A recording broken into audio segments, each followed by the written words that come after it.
এই সচিবালয়ের ভিতরে একটা কুকুর পাওয়া গেছে।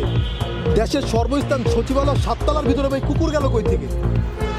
কুকুরটা গেল কই থেকে? সেখানে যে সার্কিট হলো, আপনাদের সিকিউরিটি গার্ডটা কি বাল পালাইছে ভাই? আপনাদের সিকিউরিটি গার্ডটা কই? পুলিশ কই? একজন ফায়ার সার্ভিসের কর্মীরা ট্রাক চাপা দিয়ে চলে গেল। একটা রাস্তায় ফায়ার সার্ভিস দাঁড়ালে অন্য অন্য রাস্তাগুলো ব্লক করে দেওয়া হয় যেন সেখানে মানুষজন এবং কোনো আদার পাবলিক না ঢুকতে পারে। সেই জায়গায় কিভাবে একটা ট্রাক ঢুকলো, ঢুকে একটা ফায়ার সার্ভিসের কর্মীকে চাপা দিয়ে গেল যেন কাজটা আরো রিল্যাক্সে হয়, আরো ভালোভাবে আগুন ধরে।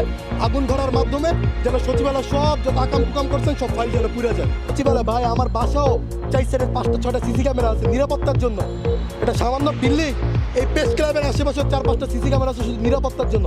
ক্যামেরা জ্বলে যেতে পারে, হার্ড ডিস্ক তার জ্বলে যেতে পারে না, হার্ড ডিস্ক তার ভিতরে থাকে না, মোবাইলের অ্যাপ থাকে। সচিবালয়ের মতো জায়গায় যেটা মোবাইল দিয়ে বাইরে থেকে প্রশাসন দেখতে পারবে যে সেখানে কি হচ্ছে, সে ফুটেজ দেখতে চাই, কোন জায়গায় আগুন লেগেছে, কে আগুন লাগিয়েছে, এর তথ্য বের করতে এখন বিকাল 5টা 6টা বাজে, 6টা পর্যন্ত সময় লাগে না। 1 ঘন্টায় সিসি ক্যামেরা টান দিলে বের হয়ে যায় কে আগুনটা লাগাইলো, কিভাবে এত বড় একটা আগুন লাগলো। যখন সামান্য একটা তারে আগুন লাগলো সাথে সাথে ফায়ার অ্যালার্ম বেজে যায়। যে কোনো একটা ছোটোখাটো জায়গায় আগুন লাগবে ফায়ার অ্যালার্ম বেজে, অথচ বাংলাদেশের সর্বোচ্চ জায়গায় সচিবালয়ে আগুন লাগছে, এখানে কি ফায়ার অ্যালার্ম বাজে নাই? তোমাদের পুলিশ কর্মকর্তারা রাতের বেলা কি সেখানে ডিউটি করে না? আচ্ছা মনে করো তোমরা বললা যে সচিবালয়ে রাতের বেলা কেউ ডিউটি করে না, এটা আমরা মেনে নিলাম।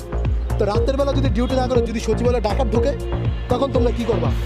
আগুনের বদলে যদি ডাকাত ঢুকতো তখন তোমরা কি করতে হবে আমারে বলো? যদি সেখানে আইন শৃঙ্খলা বাহিনী থাকতো, ঠিক আছে, তাহলে আগুন লাগার সাথে সাথেই ফায়ার অ্যাক্সিডেন্টের ছোট যে গ্যাসের বোতল আছে ওটা দিয়ে তোমরা নিভাই দিতে পারতো, অল্প একটু আগুন পাস। তোমাদের এত বড় সচিবালয়, অথচ 3টা তালায় আগুন লাগলো, যে 3টা তালায় তোমরা 3 মন্ত্রী বসো, বর্তমান 3 ধান্দাবাজ একসাথে, 3 বন্ধু একসাথে ধান্দাবাজি করে বেড়াও, 3টা একসাথে বসো, একদম সিটে হলে 3টা একসাথে 3টা আগুন লাগছে। এখন আসিফ মাহমুদ সজীব ভুঁইয়া ফেসবুকে পোস্ট করে যে আমরা আওয়ামী লীগের দুর্নীতির বিরুদ্ধে অনেকগুলো রিপোর্ট তৈরি করেছিলাম, তাদের টাকা পয়সা সেগুলো সব মনে জ্বলে পুড়ে গেছে, আমি ঢাকা আসছি। আরে বেটা নাটক বাদ দে বেটা, আগুন লাগার আগে কেন এই পোস্ট করতে যে আওয়ামী লীগের বিরুদ্ধে সকল তথ্য আসছে? আগুন লাগার বিরুদ্ধে কেন ওবায়দুল কাদেরকে গ্রেপ্তার করতে 3 মাস যখন দেশে ছিল তখন কি করছস তোরা? আগুন লাগার আগে কেন তোরা আওয়ামী লীগের 5 নেতাদের ধরে বড় বড় নেতাদের দেশ থেকে পালানোর ব্যবস্থা করে দিচ্ছিস? আপনার এই আন্দোলনের সবচেয়ে কুখ্যাত একজন খুনি আপনার ডিবি হারুন আমেরিকায় গেছে, এটা আপনারা জানেন, ইন্ডিয়া দিয়ে যায় নাই। গত 1.5 মাস আগের ঘটনা, ডিবি কার্যালয় থেকে শোনা কথা। গত 1.5 মাস আগে তাকে বাংলাদেশের এয়ারপোর্ট থেকে পার করে আমেরিকার পাসপোর্ট দিয়ে তিনি আমেরিকায় চলে গেছেন। কিভাবে গেল তাহলে? ডিবি হারুন কিভাবে দেশ থেকে পালালো? আওয়ামী লীগের লোকজন কিভাবে এখন পুনর্বাসন করে?